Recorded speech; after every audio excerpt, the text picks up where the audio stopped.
Assalamu alaikum everyone. Today we are going to explore something that goes far beyond books and theories, something that directly shapes the cities we live in, the air we breathe, and opportunities we have.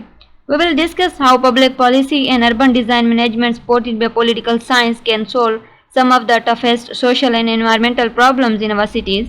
Whether you are a CSS aspirant, an urban planning student, or someone passionate about making cities better place to live, this topic will help you see how thoughtful governance and creative design together create cities that are not only functional but also inclusive, resilient, and sustainable. So let's dive in. Why do we need to combine political science and urban design? Urban areas face problems like air pollution and social inequality, traffic congestion, and unplanned growth. So, solving these issues is not only about building roads or parks, it's about understanding who makes decisions, how policies are shaped, and how those policies turn into real livable spaces. So, political science helps us see the why and how of decision making, while urban design shows us the what and where on the ground. Addressing urban challenges require understanding both governance structure and physical design principles to create effective holistic solutions. So complex urban problems like social inequality and exclusion, environmental pollution and degradation, inadequate infrastructure and services, and unplanned or poorly managed growth. An integrated approach needed. Political science provides governance frameworks, urban design translates policy into physical environments, combined approach enables sustainable development and address both social and environmental dimensions.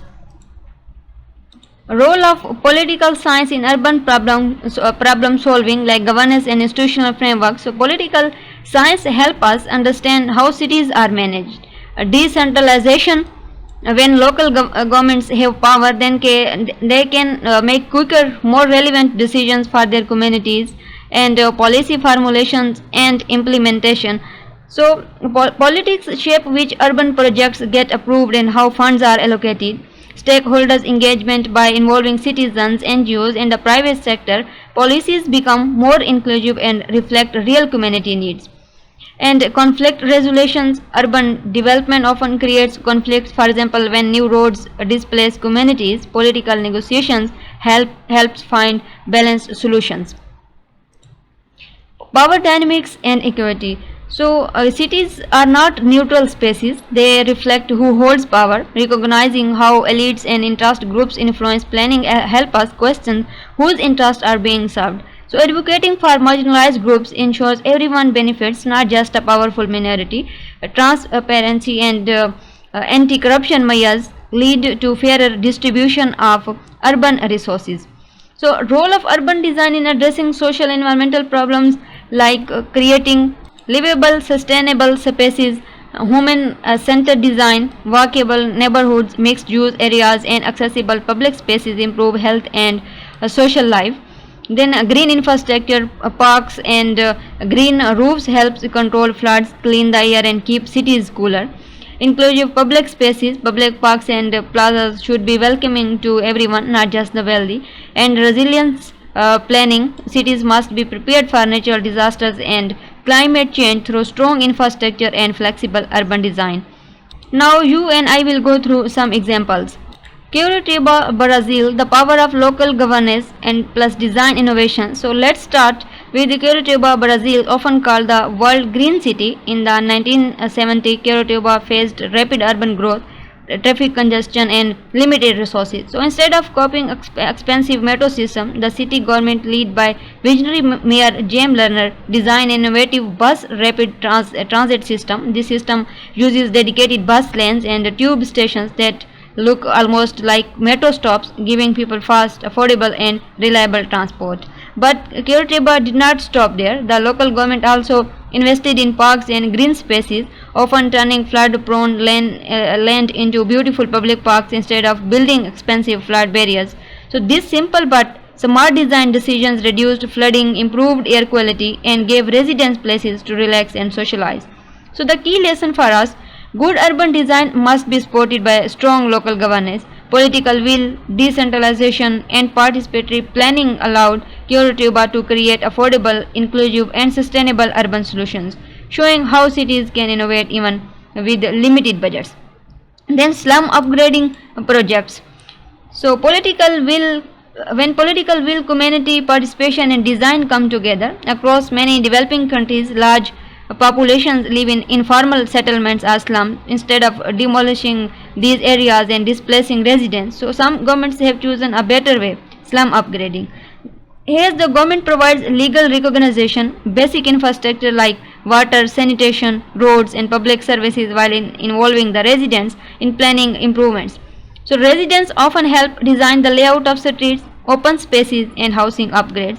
For example, in places like Thailand, Bin Mekong program, Brazil, Favela, Barrio, and in India, the Dharavi redevelopment project, though with the mixed results. So this approach improved living conditions, increased safety, and reduced social exclusion. So the success depends on three things: strong political commitment to treat slum dwellers as citizens with rights, community participation so solutions fit real needs, and urban design to translate these improvements into safe, functional, and dignified neighborhoods. So it's a great reminder that social problems need social solutions supported by thoughtful design. Then climate resilient design. So climate resilient urban design, building cities for a changing climate.